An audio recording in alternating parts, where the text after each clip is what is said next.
Hello friends, what's happening? It's Crim. The pre-patch is coming ever closer, and like many people you may be wondering how this is going to affect your gameplay while we wait for Shadowlands. But luckily I am here to guide you through it. I've already done a video like this for the subtlety spec, and today it is Outlaw's turn. The pre-patch is a great place to test any of the new changes coming with Shadowlands, and Outlaw has received quite a few impactful ones. For example, the Roll the Bones is no longer a finisher but is now on a cooldown.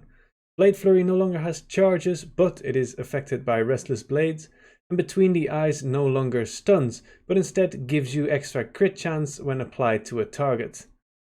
Also, Corruption is gone, so the fact that Ra-Den weapons will never ever drop is no longer an issue.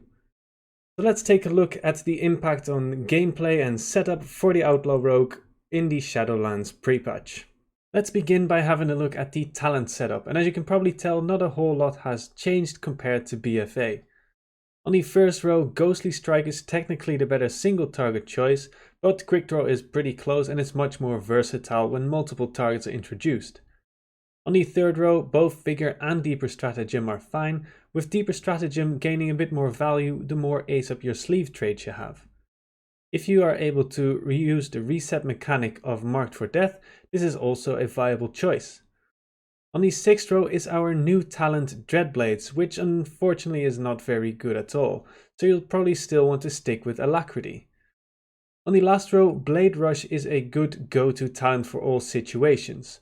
In single target especially, but even in AoE it is pretty decent because it is uncapped at the moment, whereas Blade Flurry is capped at 5 targets.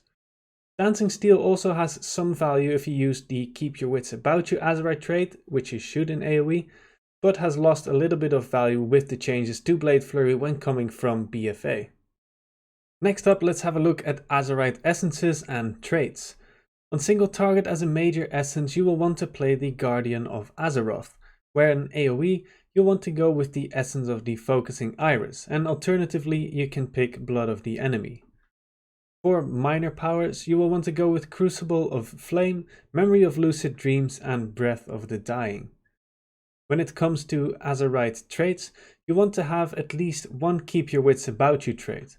It is not very good on pure single target, but there's not many situations where there is exclusively just the one target, so try to pick one of these up.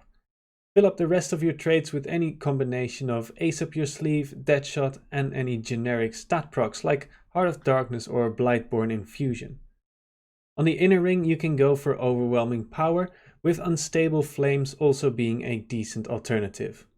When it comes to stats, your Outlaw BFA set will work just fine, with Agility being closely followed by Critical Strike Rating and Versatility, with Mastery coming in third and Haste lagging slightly behind.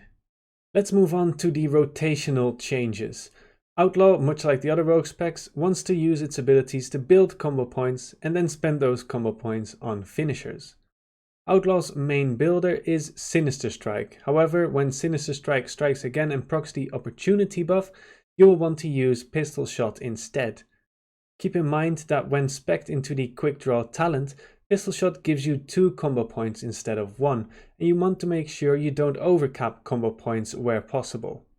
When in Stealth, you will want to use Ambush instead of Sinister Strike. The finisher system for Outlaw is fairly straightforward as well. Firstly, you want to make sure you maintain the new Slice and Dice buff. Secondly, use Between the Eyes on cooldown on the main target that you're going to be hitting for the longest.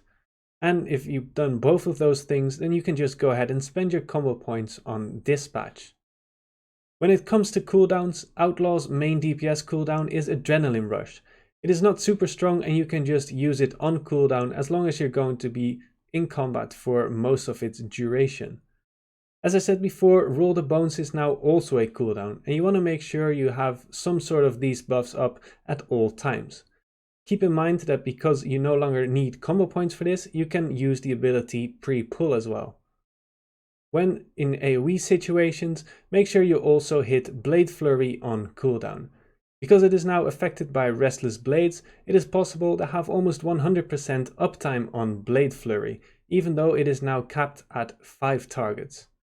If you have spec'd into Blade Rush, you also want to try and use this as close to cooldown as possible, as long as you're not going to overcap on energy in the next global. And that should be all of the info you need as an Outlaw Rogue in the Shadowlands pre-patch. When Shadowlands does eventually release, I'll make sure to also have an updated guide that includes all of the Shadowlands changes and systems. So make sure you are subscribed if you aren't already, and you won't miss it. If you have any questions, leave them in the comments and like the video if you enjoyed it. Also feel free to share the video with other people you think might enjoy this content. And if you're bored, come chat to me on my stream at twitch.tv/crimwow. Thank you guys so much for the recent support, I really appreciate it. I hope you have a great day and I'll see you guys in the next video.